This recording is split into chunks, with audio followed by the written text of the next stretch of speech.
Black America were a separate nation, it would be the 8th largest nation on the planet. Larger than all of the oil-producing countries in Africa. You can throw Australia in there as well. You can throw the Caribbean in there as well. All of Africa in there, and it still would not equate to the GDP or the gross domestic product of Black America. So we're talking about building this trillion-dollar universe. What's interesting is the trillion-dollar economic universe already exists.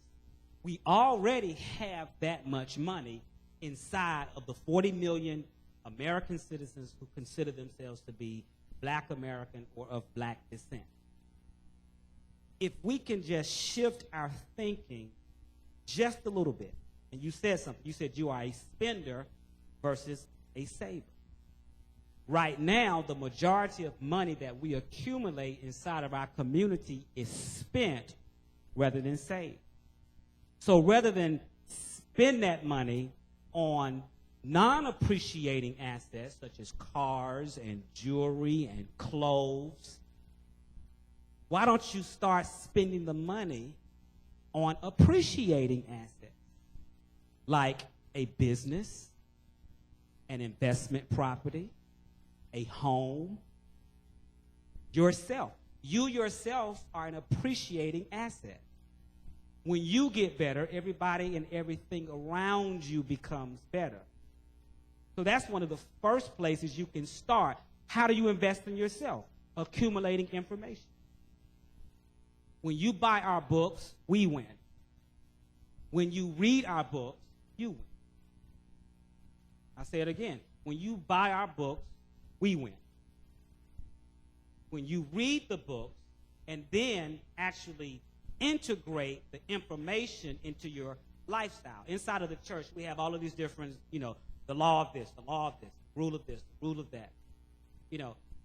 If you take a law and you practice it long enough, it doesn't become a law that you abide just because it's a law. It becomes a lifestyle. It becomes a part of your lifestyle. So when I first started putting this concept of the trillion-dollar universe together, it would just be too overwhelming. And then I said, really, if we can empower 1 million people, and you say, wow, that's a lot of people. That's only 2.5% of the 40 million Black people in America, just 2.5%.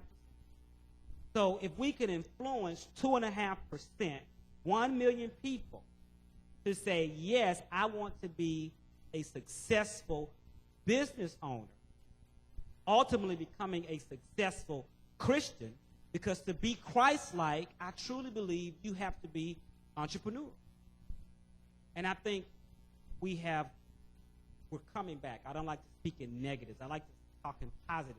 We're moving into a dimension where we truly understand inside of the church that if we are to be Christ-like, we have to be creators, we have to be producers, and we have to be owners, and ultimately we have to be people of influence, which is one of the greatest currencies you can have. You may not be able to buy it, but if you have the influence to get it, you might as well have the money to do it. I like being around this guy because he's a genius. And I don't really pay him well to say that, I don't think he really, I'm going to tell you what his genius is because I'm not sure he even sees it because we often don't see our own genius. The person of Jesus Christ gets us to what? To salvation, to be able to come into the holies of holies. But the principles of Christ get us through life. And he's a principle person. Everything I read about his is principles. And I'm getting the chills. I feel the Holy Spirit all over me. It's his it's the principles that take us to the next step, next level. So we have a congregation of 1,000 people. And some of those people own businesses. And then we no longer have job fairs on Saturday. Guess what we have? The congregation working for the congregation. And now we're really family. That's what family is. It's all of us going at towards the same direction. Now, as a business owner, once we learn how to start a business, and I can tell you it's so simple that my 7-year-old daughter could do it. But you don't know that because you haven't done it. You know, I couldn't walk a tightrope, but a tightrope walker thinks that's easy. You know, so once you've done something, it's easy. So once you get into business part-time, just a little bit, and you learn the principles of that, and that grows and it grows, and pretty soon it's making enough money that you can fire your boss. You don't have to work for your boss anymore. And then you can start hiring other people in the body, and then you can disciple them, train them up, mentor them, and then they can go ahead and start their own businesses.